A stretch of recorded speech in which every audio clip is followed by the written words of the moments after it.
Welcome back. Today, we're going to focus on what we're trying to do at SunX Malta with our passion for climate-friendly travel.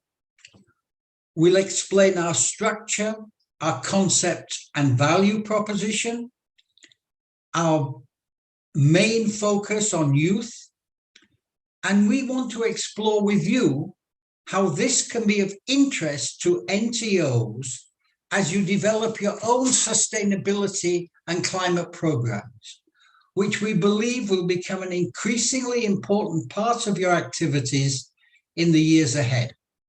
SunX was probably conceived 25 years ago at the Rio Earth Summit in 1992. I was just starting off as the president of the World Travel and Tourism Council, which is now the business leaders organization for the travel and tourism sector. I was the first employee, and we were creating a story that said travel and tourism is the biggest industry in the world. We didn't have very much to go by.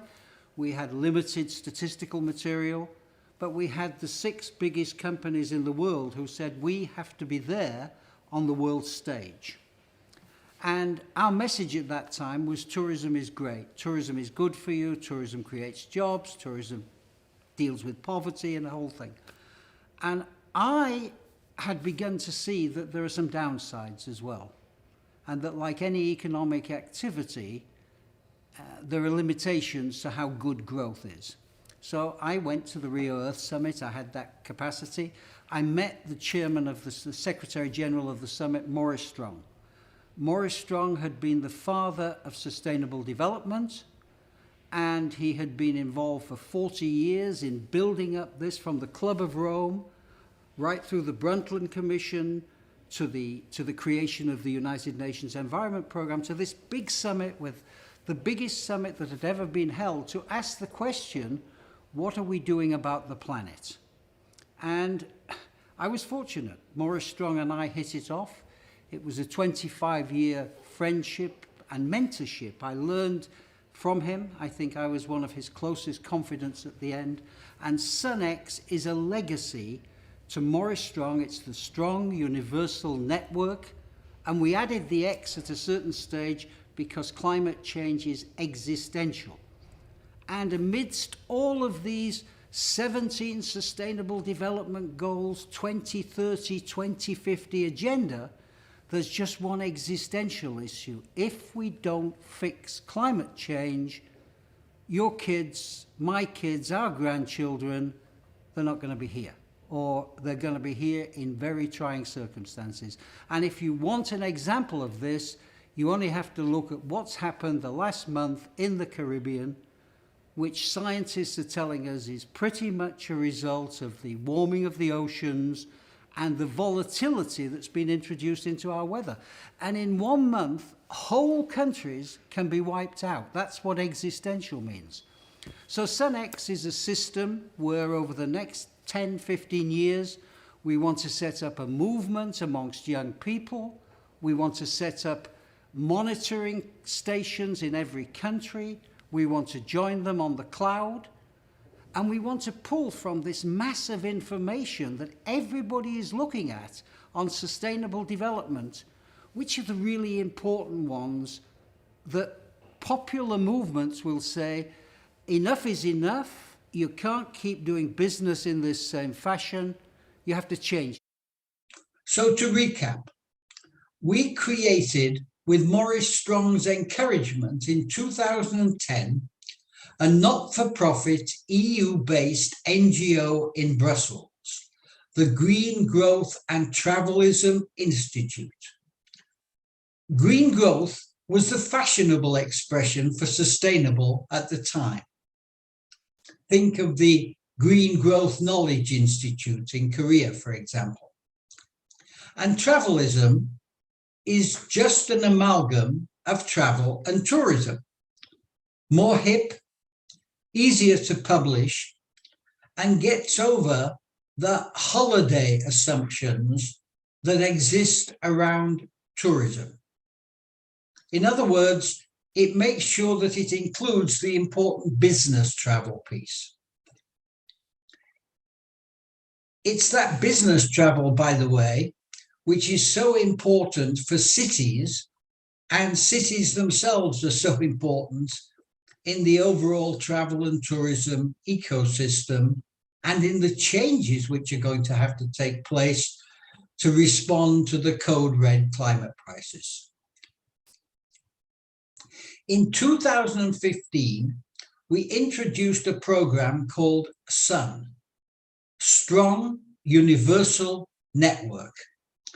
It was targeting universities at the time, and it focused on the climate crisis. It was part of Morris's grand design for a World Environment University. And he asked a dozen of his friends to contribute in specific areas, me for travelism. The university never materialized, except for SunX. And we struggled for 3 years, like many NGOs, to raise enough funds to survive. Then, in 2019, we made a massive leap with our 5-year strategic partnership with the government of Malta and long-term ETC stalwart Leslie Vella. We agreed to create a center of our activity in Malta under the theme of a plan for our kids. As Greta Thunberg says, the ones who will have to clean up the mess. This slide shows who we are, obsessed by the Code Red climate crisis, a transformation catalyst. Also an advocate for tough decisions on climate response. And as indicated yesterday, we were a charter signature of the Glasgow Declaration. But as we signed, we called for the declaration organizers and for the industry generally to go further, faster. And here we made a whiteboard to show what it is that we stand for. Climate change is the major existential challenge humanity faces. If we don't fix it, our grandkids will freeze or fry. The destructiveness of extreme weather is increasing dramatically, and resources for life, particularly water, food, and the air we breathe, are threatened more and more. Fiercer hurricanes, longer droughts, accelerating sea level rises, and massive storm surges threaten civilization as we know it, and with it, starvation, poverty, migration, and conflict. The world established a response path in 2015 in the Paris Accords and SDG 13 with a measured, nationally based, but globally coordinated structure focused on a worldwide 2050 carbon reduction target. Over time, this will be adapted to respond to the scientifically measured changing impacts of climate and weather patterns, the related SDG impacts, and the shifting geopolitical buy-in. Travel and tourism, as a lead global development agent, has to step up to the plate with actions. The more so as many of our core products are in the front line: transport, particularly aviation, coastal facilities, infrastructure, for example, will need radical transformation and support. We are not going far enough, fast enough. We need to be in the mainstream of change. It means low carbon, renewable energy focused, socially inclusive, resource efficient, cloud connected, and biodiversity conserving. It also means building this transformation into our education systems, from school through university. We can set the path, but it's the next generation that will have to tread it. Business as usual is not enough. Moderate change is not enough. Only total transformation is enough. SunX, the strong universal network, has been established to make this happen and is building global partnerships under SDG 17 to create this change. Please join us at www.thesunprogram.com.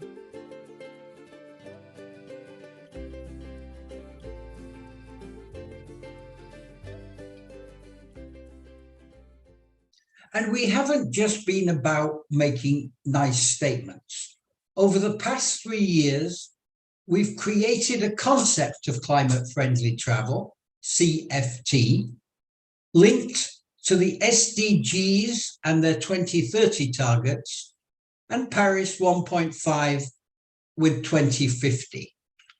We've built a registry for companies and communities to showcase their ambitions and their performance, and through this, to appear on the UN Global Climate Action Portal. And the registry is a really important part of our activities. It was a very serious investment in the building of the database and the web framework. And we believe this registry can become a place for all travel and tourism companies and communities to identify their ambitions. And in the spirit of the Glasgow Declaration, one of the pathways is collaboration. And we believe that this registry can be part of that overall collaboration. It exists, it's been supported by the government of Malta, the World Travel and Tourism Council, and the Executive Secretary of the UNFCCC. There's no need to reinvent the wheel. We've engaged with a growing cadre of SDG 17 partners directly, and now, as you will hear later, with a commercial partner. We've launched an eco badge for companies and communities showing CFT commitment. We've developed, with the support of ITS, the Institute of Tourism Studies in Malta, a postgraduate diploma in climate-friendly travel. And we've trained a first cadre of 30 students from 25 countries as strong climate champions to lead country initiatives. And we have another 50 ready to start in October on scholarships from the world's poorest countries and from Ukraine. We've held 2 think tanks of top tourism experts and 2 SAYS, Strong Earth Youth Summits. And last but not least, we've issued 2 annual reports, a 2030 climate-friendly travel strategy, and produced a monthly Exist e-bulletin.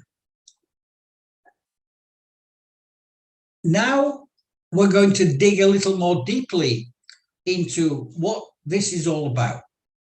So first, we're going to start with our climate-friendly travel system.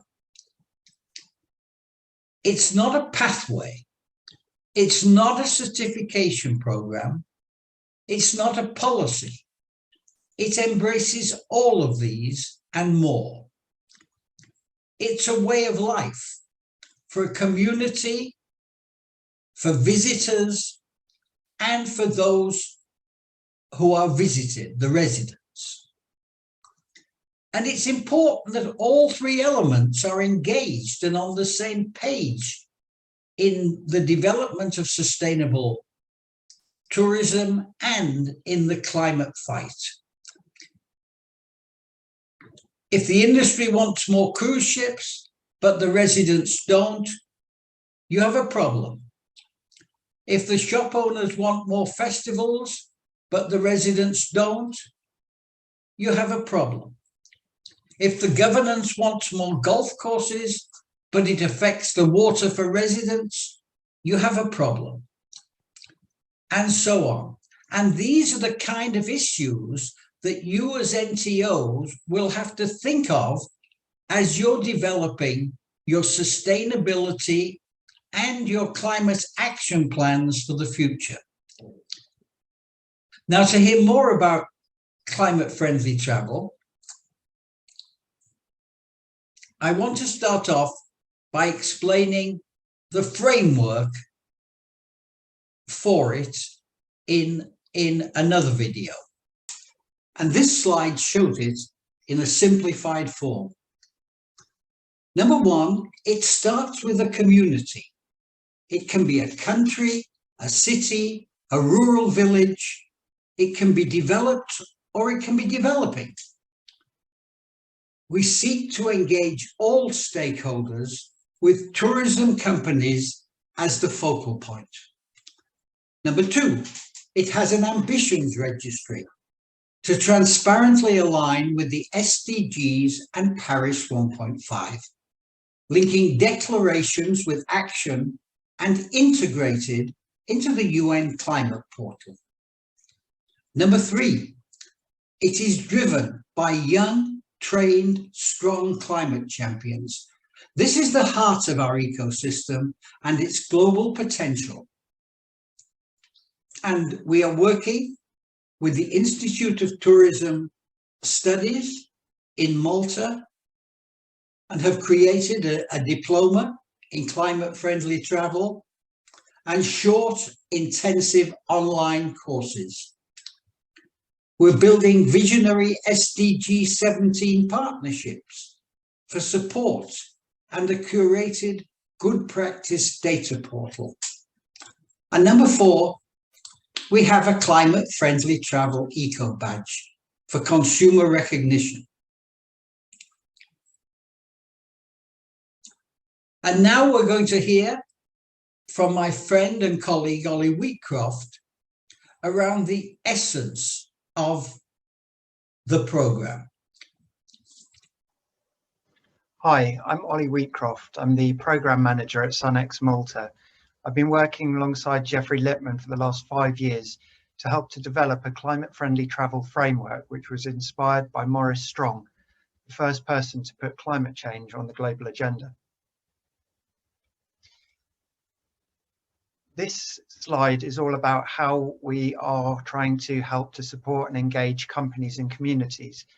And the green arrow on the diagram represents the 50-year transformation journey starting in 1972 with the UN Stockholm Conference on the Human Environment, which was the first Earth Summit.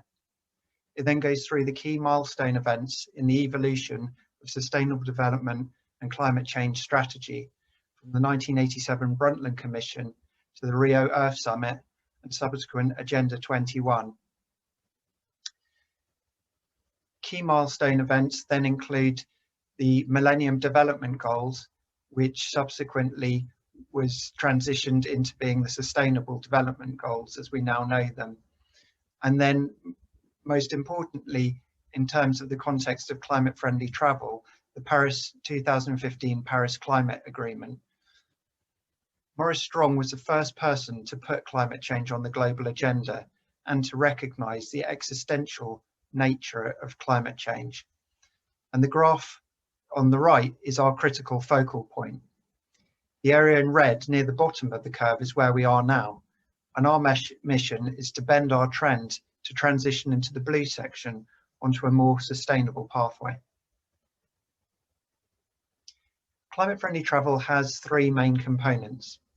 It's low carbon, contributing to the sector transformation of travel and tourism. It's SDG linked, focusing on goal 13, as well as all relevant sustainable development goal interlinkages. And finally, focuses on the Paris Climate Agreement with what is now clearly a 1.5 degree target. Our climate-friendly travel framework has two main components, action and education. Within the work on action, we're spearheading through our climate-friendly travel registry for 2050 climate neutral and sustainability ambitions. This is a place where companies and communities can commit, plan and record their action programs and receive support to achieve their climate and sustainability goals. We've developed a series of support hubs focusing on innovation and best practice, strategy in the form of reports from the public and private sector, and learning through multimedia resources on climate-friendly travel. And finally, marketing through SDG 17 partner organisations, providing outreach and online visibility. Education starts in the schools, with a lesson plan for teachers based around 65 cartoons featuring a friendly dodo that returns from extinction to support climate-friendly travel. Our climate-friendly travel diploma, which was launched in October of last year, 2020, and currently has 45 students from over 30 countries learning about the fundamentals of climate-friendly travel, taught by some of the leading experts across the world on climate change and tourism. Our annual Maurice Strong Youth Summit and Awards, which we are proud to launch this year and hope to grow year on year as a key annual event. And finally, our plan for our kids to train 100,000 strong climate champions across all UN states by 2030. Our outreach is led through our State of the Sector annual report with the World Travel and Tourism Council. It focuses on the development of climate-friendly travel to support the transformation of companies and communities to meet their Paris 1.5 degree commitment. We work through SDG 17 partnership agreements with like-minded organisations to strengthen our capacity. For example, with WTTC within the travel and tourism sector and the Earth Council covering the sustainable development sector. All of this reflects the vision of the inspiration for SumNext, Maurice Strong. We're committed to making the next 10 years the decade of climate-friendly travel. Over this period, we've set the following targets: to support 100,000 climate champions across all UN states, 10,000 companies to be supported to develop robust climate plans on the registry, 500 communities who are committed to climate-friendly travel with registered climate action plans, 1,000 climate-friendly travel diploma graduates, and 5,000 trainers working through 200 nationally sponsored climate champions programs. This is what we've called a plan for our kids, a support system for travel and tourism to meet its commitment under the Paris Climate Agreement through climate-friendly travel. Next, I said that the entry point to the program is our registry of SDG and Paris 1.5 action.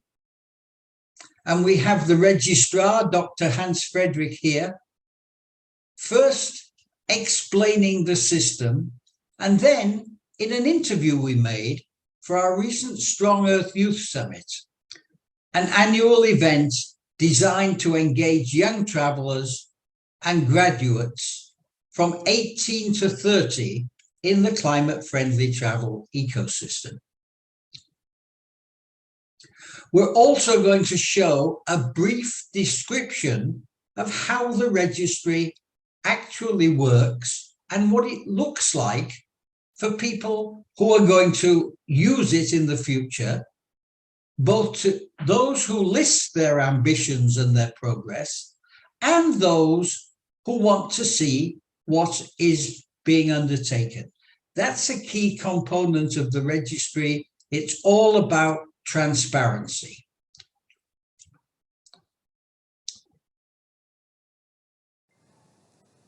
Hello, I'm Hans Friedrich, and I'm the registrar of the Climate Friendly Travel Registry.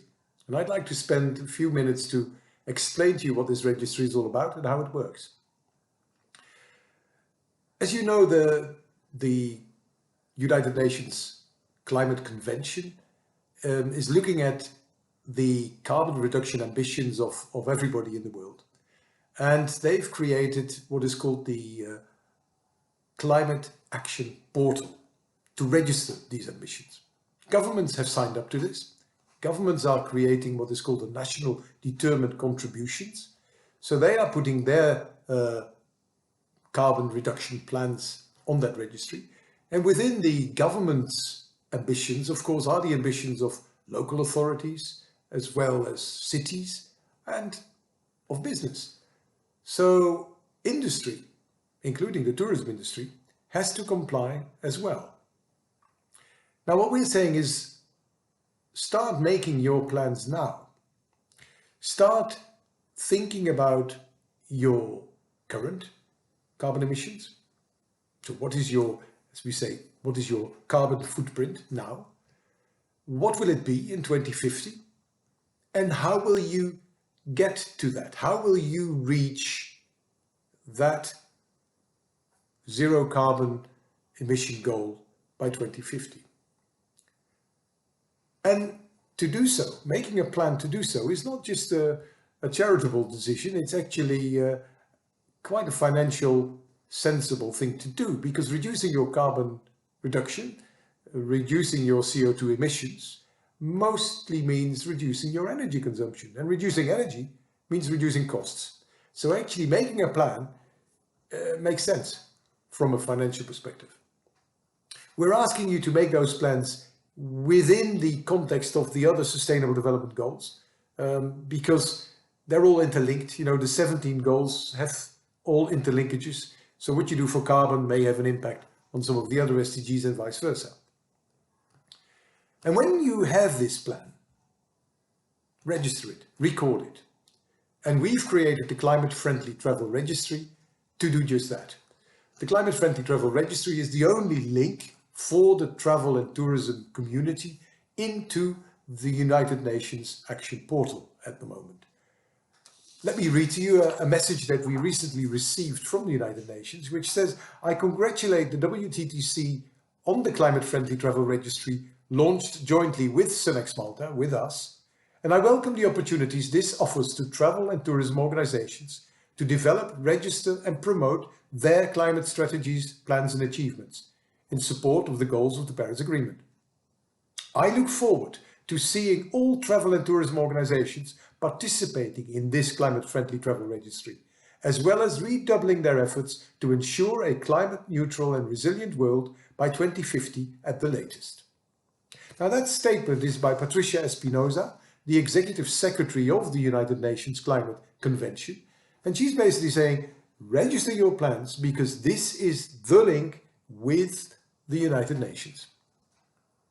The other reason why we say you should start registering is your customers, your clients are looking for action. They are concerned, of course, about the health issues at the moment related to the COVID epidemic, but people are starting to ask questions about the environmental impact of your operations. What are you thinking about climate action? What are you doing to reduce your carbon? So by registering a plan, you may get new customers. As I mentioned, the governments have made their commitments. The governments are getting more and more serious about this, and governments are therefore going to have legislation. They're having regulations that will basically make it obligatory to have your own climate action plans. So by registering a plan now on the CFT registry, you're ahead of the curve. You're preparing yourself for a not too distant time in the future when you have to do this legally. What we're asking though is not just a pledge. You know, we're not just asking you to say, we agree that climate change is an important issue and we will try and get to zero by 2050. We need figures. The United Nations wants facts, it wants real data, so they can monitor, because you can only monitor what you're measuring. And therefore, we want that as well. We want you to actually put on this registry facts and figures. Now that sounds complicated, but actually it's not that difficult. Let me explain. It's basically a website, you know, climatefriendly.travel. And when you get onto it, the first part is really the pledge that I talked about earlier. It is a statement that says, yes, I agree with climate-friendly travel, low carbon, SDG linked, following the 1.5 Paris Agreement. We want your name, your company details, an email contact so we can be in touch with you, and a signature. And that basically is the statement. You then have to pay a small administration fee that allows us to maintain the website, work on communications issues and get more information onto the website. And you then get into part B, which is really where the information is needed. Because as I said, if you can't measure it, you can't manage it. The first questions relate to these sustainable development goals. We're trying to actually say, look, what is important for you as a company? I can imagine that a hotel on a beach might say, you know, SDG 14, life in the sea, is critical for us. Yet a hotel in a city might say, well, that's not really important. A lodge in a forest might say SDG 15, life on land is important for us. But again, a restaurant somewhere else on a beach may say, no, that's not actually important for us. So each enterprise, each company will have different sustainable development goals that are particularly relevant, particularly important. We're then asking you real carbon data, starting with your current footprint. What are your emissions today? When do you think your emissions will peak? What do you think your emissions will be in 2030, in 2040, and 2050? And how do you get there? So this is the real information that is needed, and it's not easy, but it can be done. We will help you with this because on the web are a number of hubs, as we call it, with information. You know, there's an innovation hub with case studies, with innovative new information. There's a learning hub with guidelines and guidance. We have a strategy hub which tells you more about strategic interventions. So basically it provides you with documents, with guidance, with contacts, with links for you to make your plans. We also have on the registry a few windows where you can list anything that you want to show, any innovation that you're particularly proud of, or any particular plan you would like to share with the rest of the world. So that this is a living system, as it were. And every year we hope to upgrade, we hope to update, we hope to review, and of course slowly getting down to that carbon zero target of 2050.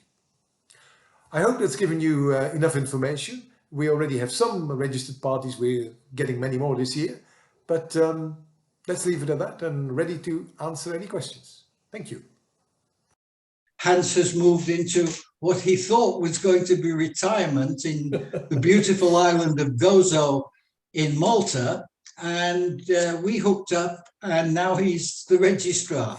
So Hans, you're very welcome.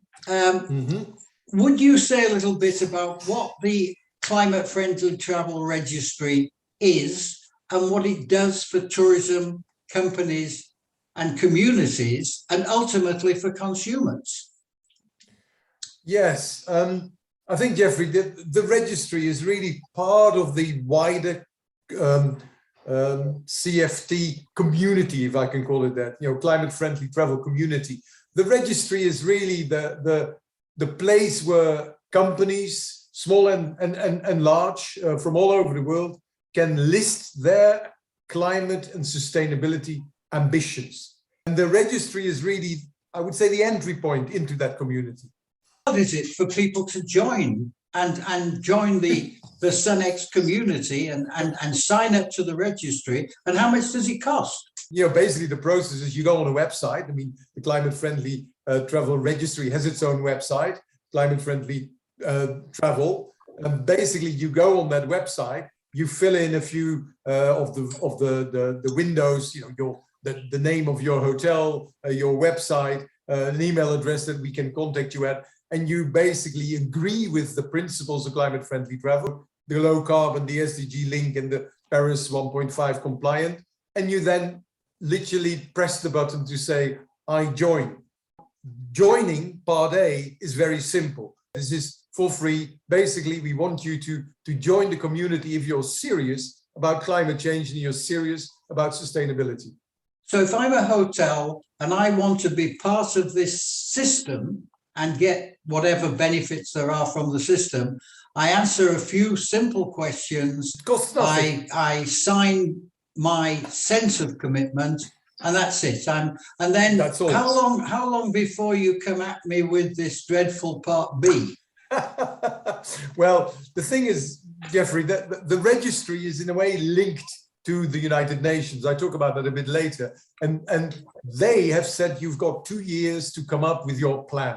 So we will give you 2 years to work out the actual ambitions that you would want to list on the part B. And basically, we're with you during those 2 years. If you say in a few months' time, I really want to start talking about this, can you help me to work out how I can actually find out what my carbon footprint is? We can start talking with you. If you say, look, at the moment, we're still recovering after the whole COVID crisis and we haven't got our things quite together yet, can we wait for a few months and we deal with this later in the year? Fine. We're not forcing you to do anything. What we are basically providing is a window of opportunity. And as I will explain later, I think also to help you get ready for the future, because the future may well be much more demanding on you. And that's what you're telling us is why companies need to start on this now, need to put together sustainability and climate action plans to prepare for what's coming down the pike, so to speak. Yes, I think, to be honest, I think we all know by now climate change is existential. I mean, there's no longer a question whether climate change is actually something that's happening. We all know that there are big changes taking place. As the United Nations Secretary General himself said, it's code red. It really is becoming critical to deal with climate change. And governments have all signed up to this global convention, a United Nations Convention on Climate Change, the Paris Agreement, as we often call it, which is a simple term. And governments have therefore agreed to make plans, and they are actually listing those plans. I mean, if you think about it, just a few months ago in Glasgow, we had what's called COP26, which was the conference of the parties that have signed this agreement. And they basically told us what their latest plans are. In many cases, they have updated their plans. And every time when we ask governments what they're doing, they're getting more serious. They're getting more detailed in what they're asking people to do. And of course, the government is going to ask its citizens and its companies to help them. And they're going to make regulations. Well, exactly. Very soon this is going to become a legal obligation. Yes, and they're going to rely on the one of the pieces of the jigsaw that you haven't touched on, which is these IPCC, the science reports, the objective, neutral, peer-reviewed, independent reports from hundreds of scientists around the world that tell us that we're running out of time, and that we, basically the most recent report is saying you have to peak your ambitions in 3 years. Yeah. You have to peak your emissions in 3 years. You have to halve them by 2030, and you have to have they call them net ambitions, but what you read behind the science is we have to maintain the actual carbon levels at very, very tight levels, and even perhaps find technology ways to reduce those levels, to take carbon out of the atmosphere. So this is the real McCoy, and you're doing what, Hans? You're recording this, and then you're helping people to meet these kind of increasing legal obligations. Exactly, Jeffrey. I think, we're working in the tourism sector. Of course, all sectors have to work on this. So, there are the construction industry, the mining industry, they all have to think about this as well. Our sector is basically, on the one hand, travel, which of course is very important, but it's also the whole hospitality business. And basically what we're saying is, you need to start making plans, and we can help you. Because what we're trying to do is to provide information, provide guidance really for you to make these plans. I mean, we're not going to do it for you. On the one hand, it makes no sense for us to do it for you, because at the end of the day, you as a company, you as a hotel, you as a lodge have to decide what you want to do, how you want to do it, and what are the priorities for you. And we therefore will basically provide guidance. We provide access to information. We have the information on our website. And we are training a whole cadre of young climate activists that can help you with this and basically can help you to find your way through that enormous bulk of information that's available on the web, that we've curated to some of the stuff that is particularly relevant for the tourism industry. So you have a kind of curated research library that's been built up, and then through this diploma, that I know this because we're running the diploma with ITS Malta, we're training young people to understand the dynamics of sustainable development and climate change, and to see how and where there is good practice information, which we've been gathering for some years, which can go back and help particularly small and medium-sized businesses as they grapple with this massive, complex global challenge, which is for them a local challenge. It's what is extreme weather going to do in my location? One, how can I make myself resilient to that? And two, how can I play my part in reducing the overall emissions amount, the quantity that the science tells us we all have to keep within? Is that a kind of first summary of it? Correct. It's you know what the Climate Change Convention calls mitigating the emissions, so reducing the CO2 emitted by the industry, and adaptation to the effects of what's already happening. Because climate change, as we said earlier, is already happening. It's not a question of, well, in 10 years' time we may have to think about it. I mean, if you've got, you know, again, a hotel or a lodge on the coast, and already you see the coastal erosion increasing, you have higher storms, you have, you know, more chances of possibly even typhoons, of hurricanes, you need to start thinking about what you can do today, on the one hand, as you say, to reduce your impact, but more important maybe for you, how you can deal with those effects. What can you do in order to avoid being damaged, being washed out, losing your custom? So it's the two sides of the coin that are both important.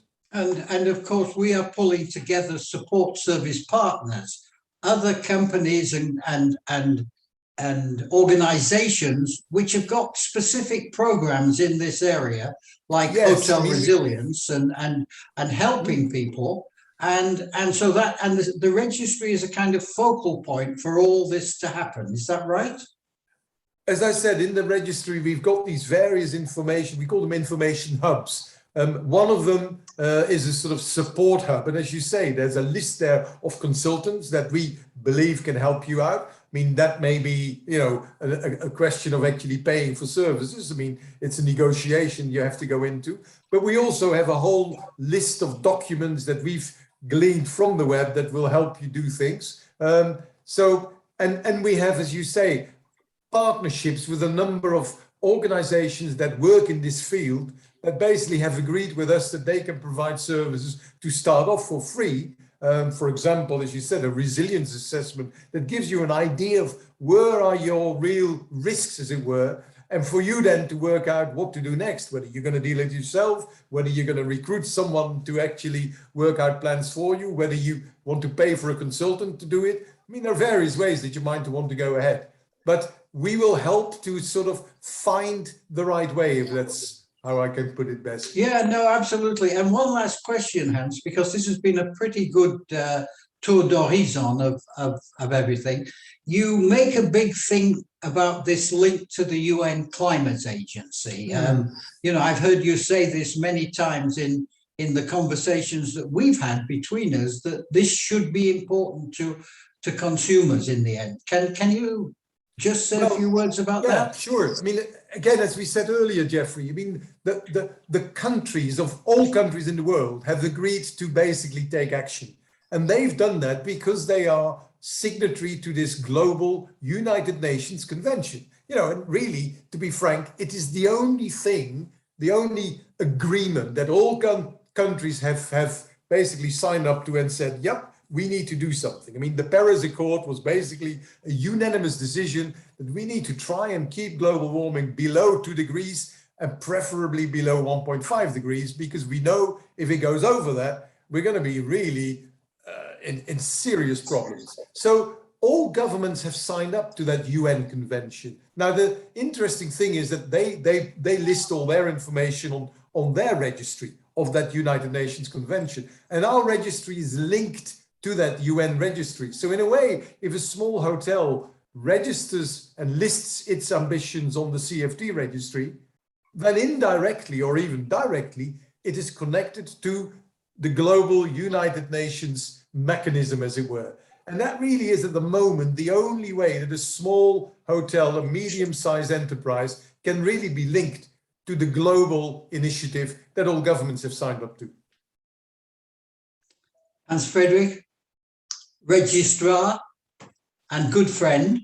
And I want to welcome you to our climate friendly travel registry, which we've developed as part of a system to help travel and tourism companies and communities with your plans to reduce your carbon footprint.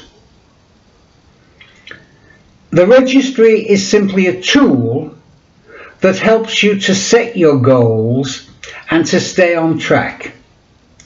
It also links individually and collectively into the broader UN system of the Paris Climate Agreement and the Sustainable Development Goals. So we can play our part in bending our trend of carbon emissions and being sustainable and responsible. Last but not least, it will help you to prepare for the evolving regulations that all governments will slowly introduce so that countries can meet their own commitments to carbon reduction under the Paris Climate Agreement. To use the registry, you have to do just two things. First, you have to commit to climate-friendly travel. That is low carbon, SDG linked, and Paris 1.5 trajectory. And you'll find that commitment in Part A of the entry form. It's very simple to complete, and everyone has to do it. The second thing is you have to create a long-term carbon reduction and sustainable development plan, and then you have to file it on the registry by completing Part B, and that will require measurements and projection. Newcomers to the world of carbon reduction will really only need to fill in Part A and will then have 2 years to work with us to create their plans before they actually need to complete Part B and to file them. More experienced stakeholders will probably have the information required, and they'll be able to complete Part B either from data which they have stored or from plans which they've filed as part of one of the big global coalitions like the Global Compact. We've produced on the registry a simulation of what the entries will look like once it's populated, and you'll be able to see a typical example of a company or a community like your own where it's shown geographically, and you'll be able to drill down until you can see the actual plan that they're following. And this is for transparency purposes. At the same time, we've tried to provide guidance for the registration process in the About section, and you can access that from the home page. There's also a chat box for any questions you may have, and one of our team will answer those within 24 hours. The second and critical element is engagement with our strong climate champions, who are the engine room of the climate-friendly travel communities that we hope to foster around the world over the next decade. Through our diploma course, we give graduate students 300 hours of online classroom teaching about the SDGs and Paris 1.5 and the intersects with travel and tourism. Then we enter into a one-year internship with them, where they become leaders in their own countries for building the climate-friendly travel system, where they outreach to other youth to form a driving network for the change which is going to happen, and where they identify and engage with key public and private sector organizations and other NGO stakeholders to develop a community-specific ecosystem based on the country's own climate and sustainability plans, the country's response to the SDGs, and the country's NDC, nationally determined contribution, which is being filed by every country with the UNFCCC. Our goal is to have 100,000 strong climate champions across all UN states by 2030.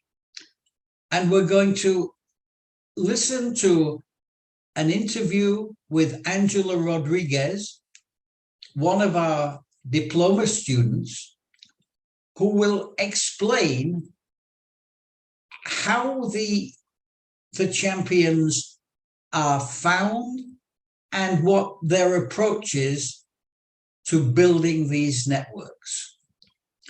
We're also going to hear from some of our recent graduates, so you can get an impression yourself of the impact of the learning experience they've been through, and also the quality. I'm very proud of these graduates in our diploma, and I'm hopeful that if you see the value in this, we can work together to bring this kind of thinking into your own countries.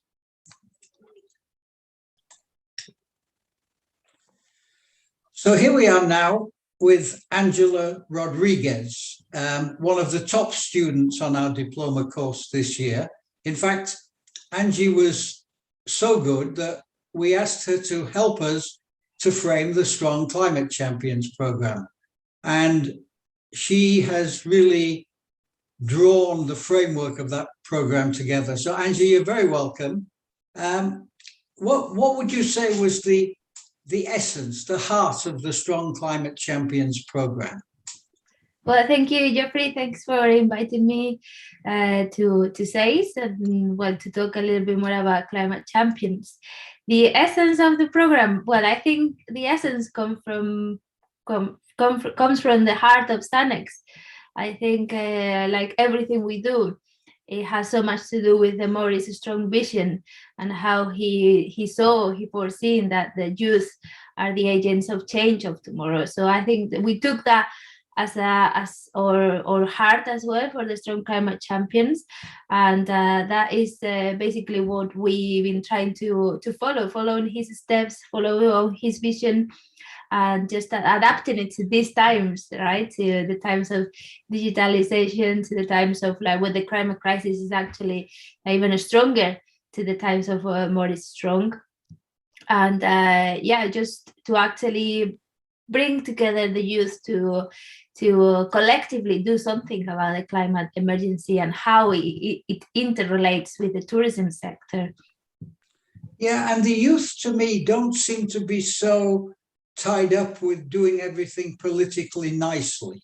I think, there's a recognition that we have a real crisis, and if we don't act, it's going to get terrible for everybody. Yeah, well, I think we also a bit fed up, like we have so many promises from governments and promises from pacts and declarations and events, summits around the world that things were going to change, and we still see that actually is not the case. Things are not changing, and if they are, they're not changing at the pace we want them to. So I mean, yeah, we need to try every method that we possibly see to actually just initiate the transition to a low carbon economy where tourism plays a key role, and where we see that in many communities around the world, tourism is actually a source for millions of livelihoods. And if we can do this in a climate friendly way, I think we can actually do tourism for the future in a sense. Yeah, and I think the people who are listening to this can see how passionate you are about it. Why is that? What makes you so committed to this program?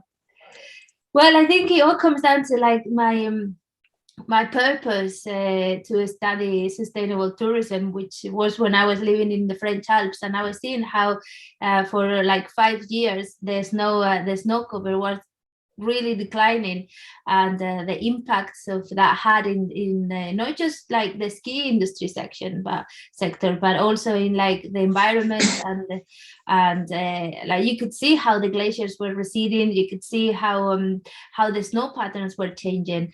And I think that's mainly climate change. That's the effects of what we actually, all the CO2 and all the greenhouse gases that we're putting in the atmosphere. And yeah, just finding a way to actually do something, to make myself feel useful in a way that I'm passionate about. And just finding, I mean, the Strong Climate Champions was in an essence how I found SANEX, and how I found your work and Oli's work to actually bring the youth together to be agents of change in our sector. Well, you might be interested to know that in the UN World Tourism Organization, one of the earlier Secretary Generals, Francesco Frangeli, is still, I think, the mayor of Morgine in the French Alps. And he told me that his interest in climate change was created exactly for the same reason that you've just described. He could see the snow cover disappearing, and the village that he was the mayor of losing a massive amount of its income and its ability to survive. So exactly. We you're see in good now that company, Angie. Yeah, no, I should meet him. But we see that before we used to have used to have white Christmas, and not just in the snow mountains, but also in many other regions in Europe and the world. Like where I'm from in Madrid, I live 50 kilometers away from the city, like near the mountains. And we used to, like when I was younger, we had white Christmas. It was actually snowing at Christmas time, and now there's no, it's not happening. It's literally not happening. You probably have like a really, really sunny day in Christmas instead of. Yeah. What kind of a person would you say you're looking for in the program that you're putting together? Right. So what we're trying to bring together is we're trying to work by countries. So in each country, we are finding a climate champion leader who can work with a team of climate champions. So what we are looking for this leader is, well, first of all, to have knowledge and background on climate change and tourism, and most particularly have taken either the diploma offered by SANEX, the Climate Friendly Travel Diploma, or the training, the summer school or climate champion training that we also provide in a few times a year. So then we make sure that people have this knowledge. But apart from this knowledge, what we're trying to find is for candidates who have a strong passion to actually make a difference in the communities they live in and the companies they work for, and to drive a small team of people that can come together to actually implement, which is the hardest thing, I think, in this sector, to actually implement the principles of climate-friendly travel into the lifestyles of the communities and into the daily operations of their companies. So we're looking for people who are passionate, we're looking for people who are driven to drive change in the region, in their country, and we're looking for people who can spare a few hours and who can commit to this program, and who can help us. It can also, it's not just us providing them, that we also learn so much from them. So I think just having like all these realities coming together really fits the program into something that it has a worldwide reach. Well, you're just about to have your second baby, Angie. So my question to you to end this very nice discussion is, do you think you're going to have enough time when you've had your second baby and had a little bit of a getting used to this new situation? Are you going to have enough time to come back and help us run this program? Well, I hope so. I mean, even though I'm now a mother of a little girl and another one on the way, I think what the passion that drives my life is just actually do something for them, to have a better world, and to actually be able to see gorillas in Indonesia like I did, or see penguins in Antarctica one day, or even polar bears. I don't want them to live and to grow up in a world to have less opportunities, or that they can experience less things because of what we do. So I really hope I can manage. I'm sure I will. And because we actually need everyone that has this drive and this passion to come together to do something, and to actually help us navigate this climate crisis into something that is manageable, and that we can keep living in this world, basically. Well, we look forward to seeing you at the next phase, maybe with your 2 kids alongside you, and hopefully helping in the good fight to make sure the penguins don't appear in Spain, because it's got to be too hot in the Arctic and too cold in Spain. Exactly. Thank you, Jeffrey, and thanks for keeping this good work up. Thank you. It's been a pleasure to work with you, and I'm really looking forward to working with you in the future. Thank you, Angela. Young people make up a large part of the world's population. Youths are key in climate-friendly travel, not only because youths aged between 15 and 29 represent 23% of international tourist arrivals, but because youths are the backbone of society. Youths are extremely influential and are future parents and future leaders in companies, governments, and agencies that will develop policies and strategies.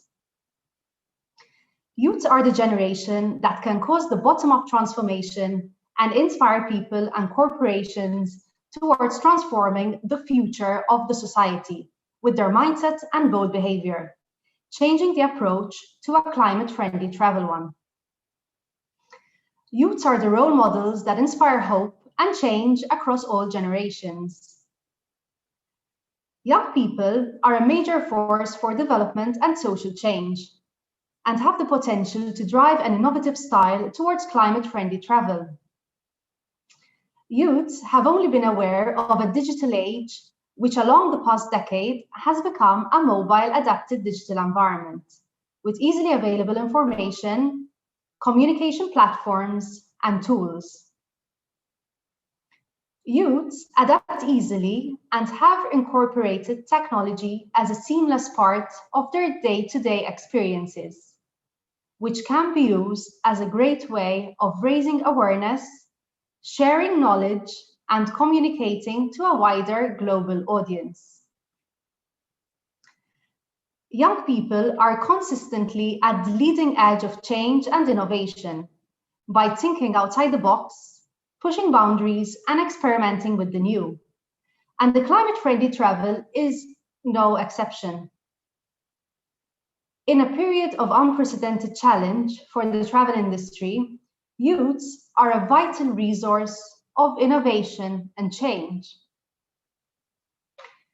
Solutions and technology are already available, and what is required is enthusiasm, will, and leadership to move farther and faster. Youths have the energy, vision, and agility to drive this change forward. And it is these qualities that gives them a key role in climate-friendly travel. Thank you.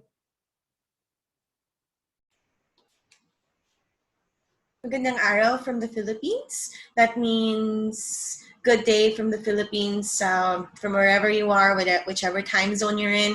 I'm Nella, and I'm the youth chair for the Asia Pacific region, also one of the students of the first ever climate-friendly travel diploma by the SunX and Malta.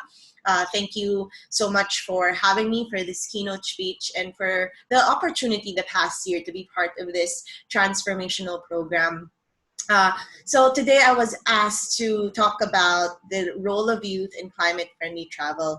And I guess I'd like to start from a personal perspective and share a little about my story as a traveler and as a founder of a sustainable tourism enterprise for conservation and grassroots development. So in my younger years, in my early 20s, and I'm still part of the youth. I'm still part of that age range. It's part of the youth. But in my younger years as a traveler, it was really about traveling to satisfy this curiosity for adventure. You know, ticking off places off my bucket list, seeing destinations because of the excitement to explore, to get out there, to do this and that. To try new food, to seek different experiences.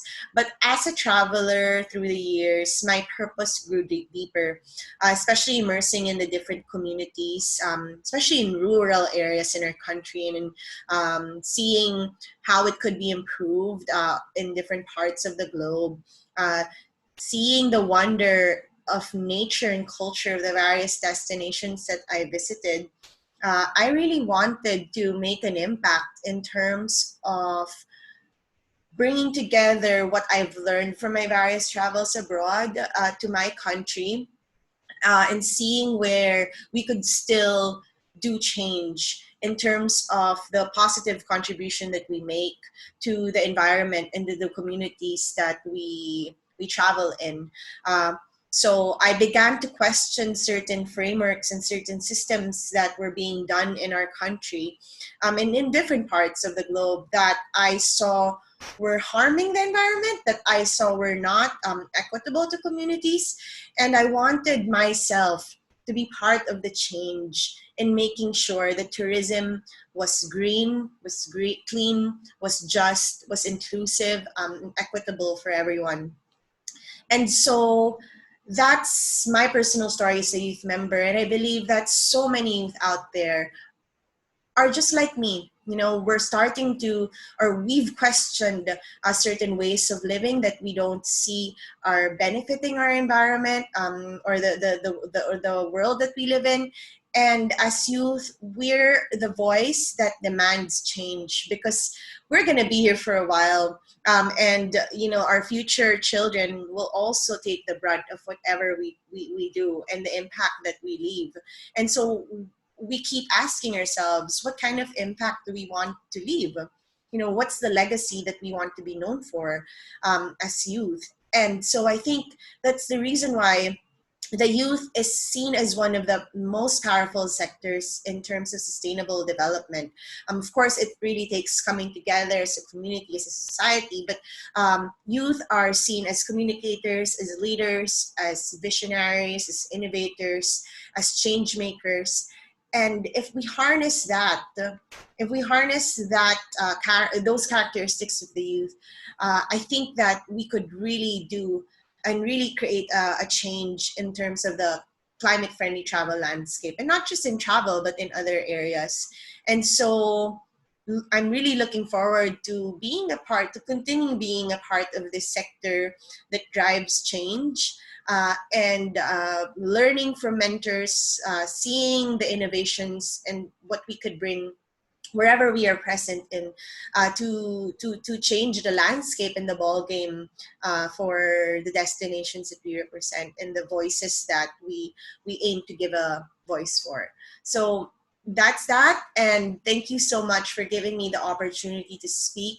And I'm really looking forward to the session today, and hopefully everyone as well is looking forward to this summit. Thank you for everyone who put together this amazing initiative, and we look forward to what you will be learning. So thank you. And then finally, we take a look at the links we are building with SDG 17 partners. SunX Malta has been steadily building SDG 17 mutual support and promotion partnerships with a wide variety of organizations and companies who are working to advance green and clean tourism. They've all agreed to support the advancement of climate-friendly travel, and in return, we've found one area of great importance to them in this field that we've agreed to support their activities. There are more than 30 of these SDG 17 partnerships out there, ranging from the big ones like the World Travel and Tourism Council and the ECC, to the small ones with individual sustainability consultants who we've had experience with over the years and who we are ready to identify as being leaders in regard to the development of climate-friendly travel. We're now going to hear from Mark Jackson, one of our former students, who is now the manager of a company, a private sector company that has been created to help promote these services and to help build the climate-friendly travel lifestyle in communities. Hi, I'm Mark Bibby Jackson, and I'm here to talk to you today about Climate Friendly Travel Services, a new company that we've launched, which, as we say, provides clean and green travel solutions. As you have already heard, climate change is existential. That's the starting point for everything. And in order to achieve Paris 1.5 and to achieve the Sustainable Development Goals, we have to reduce our greenhouse gas emissions by 50% by 2030 and eliminate them completely by 2050. In a nutshell, we have to get ahead of the curve. It's relatively easy to make pledges, to sign for well-meaning declarations, such as at Glasgow, which I myself have signed. But it's a lot more difficult to start to implement tough measures which will actually achieve your Paris commitment. And this is why we have started Climate Friendly Travel Solutions. We're clean, Paris 1.5, we're green, Sustainable Development Goals. And we have a city approach because we recognize that most emissions are generated within cities. Our purpose, our role, our aim is to help those trailblazing communities and companies, the NTOs, cities, to achieve their goals and to turn their declarations into actions.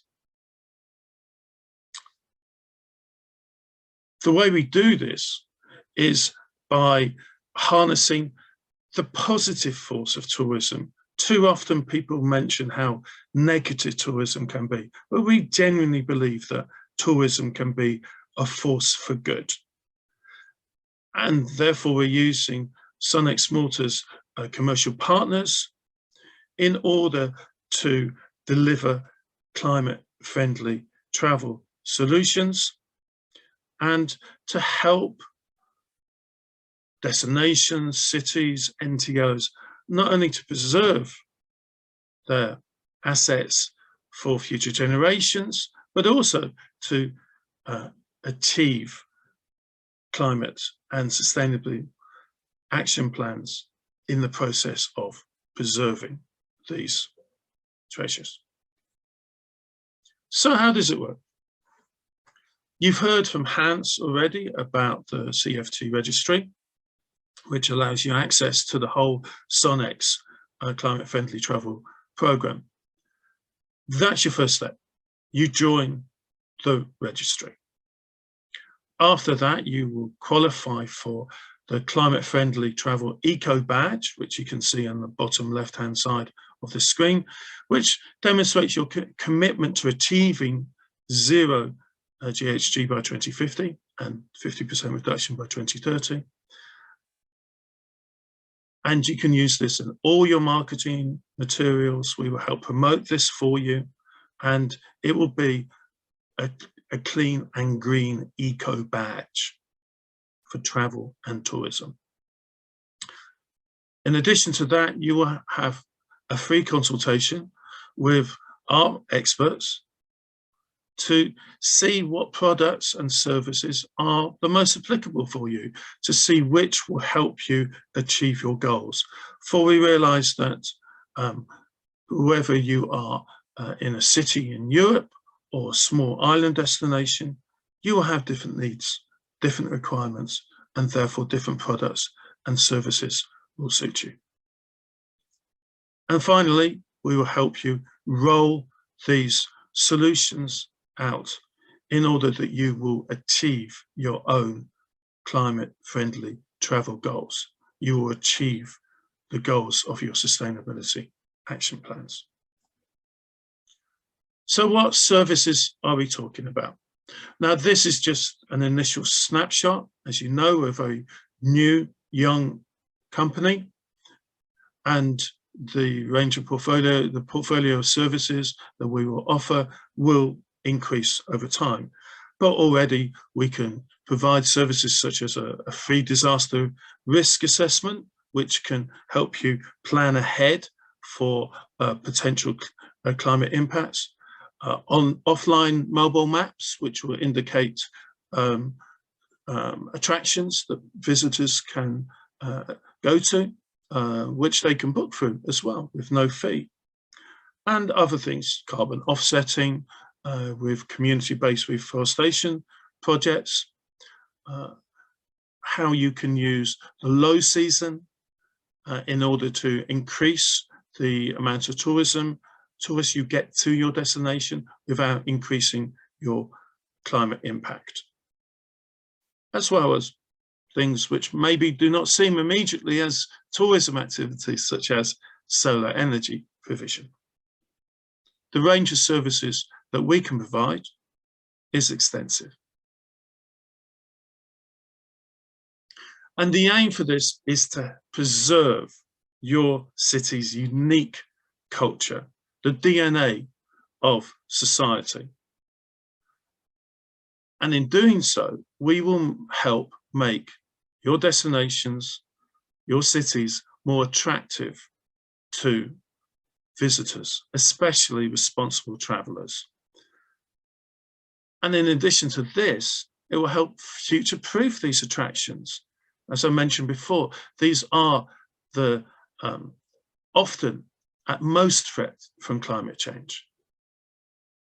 And we will help you demonstrate, especially through our eco badge, the real efforts that you are taking to preserve your cultural attractions for the future, as well as responding in a very positive manner to the Paris 1.5 imperative.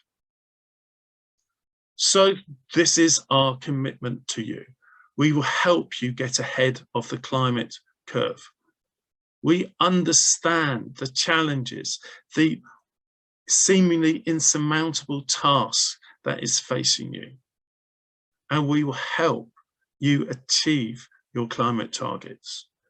We believe strongly that working together, we can all achieve the Paris 1.5 target. We're here to help you achieve your goals.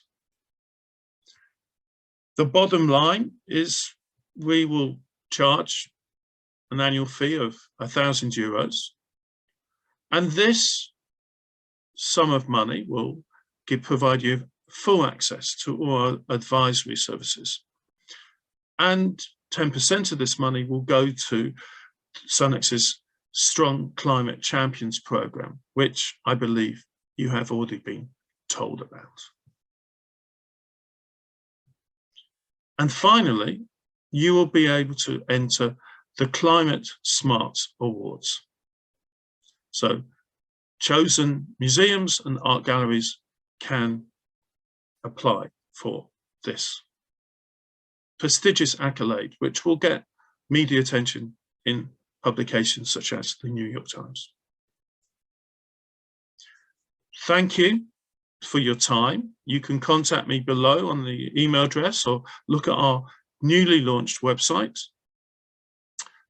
Let us help you deliver on your greenhouse gas free commitments. Thank you. Thank you, Mark. And now that's the end of our presentations for today.